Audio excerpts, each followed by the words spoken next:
Assalamualaikum warahmatullahi wabarakatuh. Bismillahirrahmanirrahim. Alhamdulillah wassalatu wassalamu ala Rasulillah. Wa ba'd. Para pemirsa yang dirahmati oleh Allah Subhanahu wa taala, saya sekarang di belakang rancangan bangunan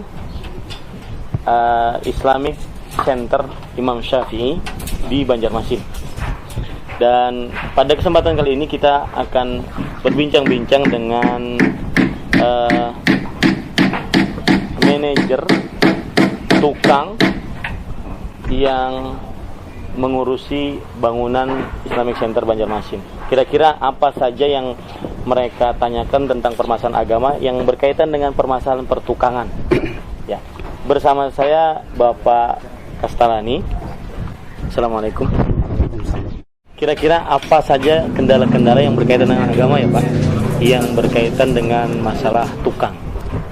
Masalah kami ini kalunya datang waktu sholat, pakaian kami ini kotor, jadi tidak bisa membersihkan. Gimana hukumnya? Gimana hukumnya ya? Baik.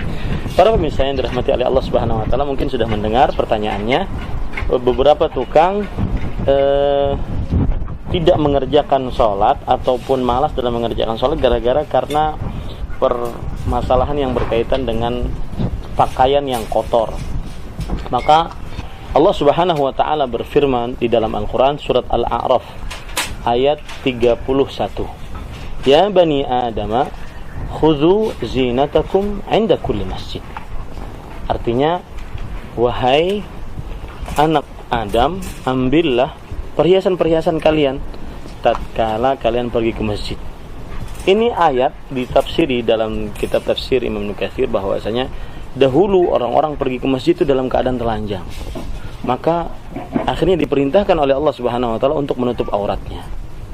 Nah, semestinya orang yang menghadap kepada Allah Subhanahu wa taala mereka dalam keadaan berpakaian yang bagus, yang pantas, layak untuk menghadap kepada Allah Subhanahu wa taala. Sebagaimana sabda Rasul sallallahu alaihi wasallam, "Ilbasu min thiyabikumul bayad." Pakailah dari pakaian kalian yang putih, semestinya seperti itu. Tetapi jika Bapak sebagai tukang kemudian ingin sholat, sudah masuk waktu sholat dan tidak boleh diundur-undur waktu sholat, tidak boleh juga ditinggalkan sholatnya karena Bapak muslim balik berakal, selain wanita yang haid diwajibkan untuk mengerjakan sholat, maka tidak boleh diundur-undur sholatnya.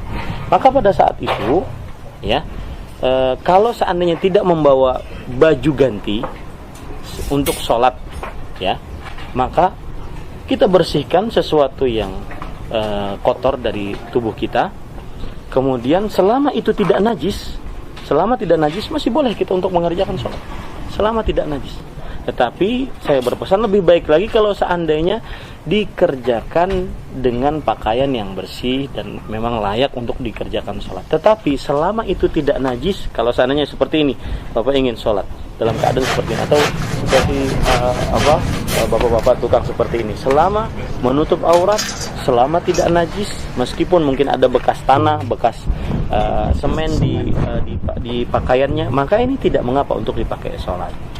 Yang berkaitan dengan sholat juga, sebagian tukang kadang-kadang kan ada bekas semen. Ya, nah, ini perlu diperhatikan juga.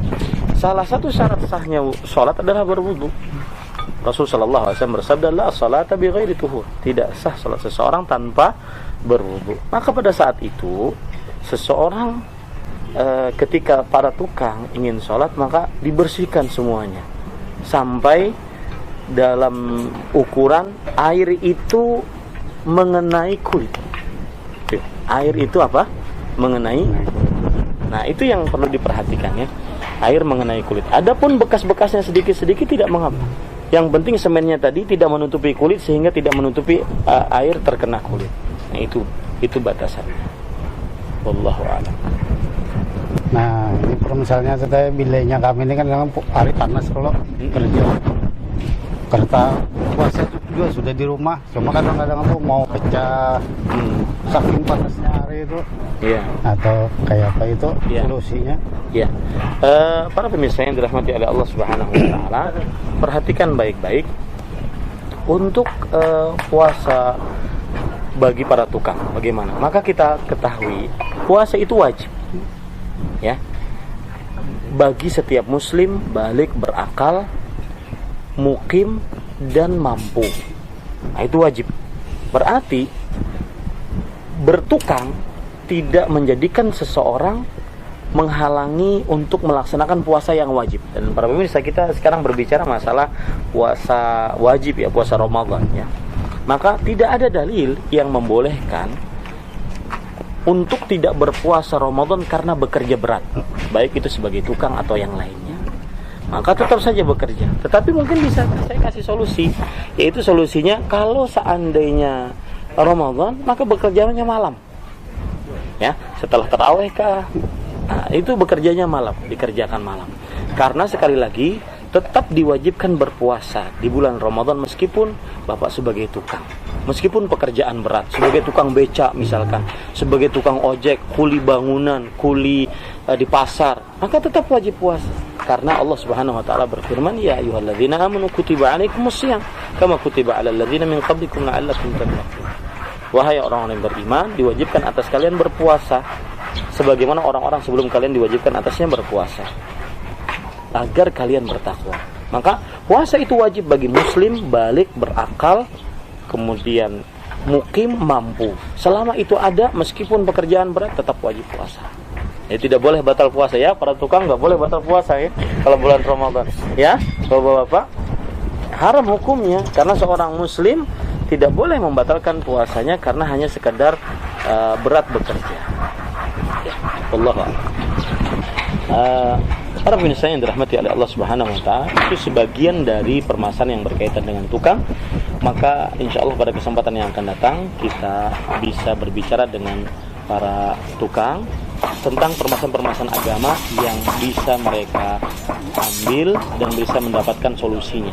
Mudah-mudahan ini bermanfaat. Wassalamualaikum warahmatullahi wabarakatuh. Terima kasih.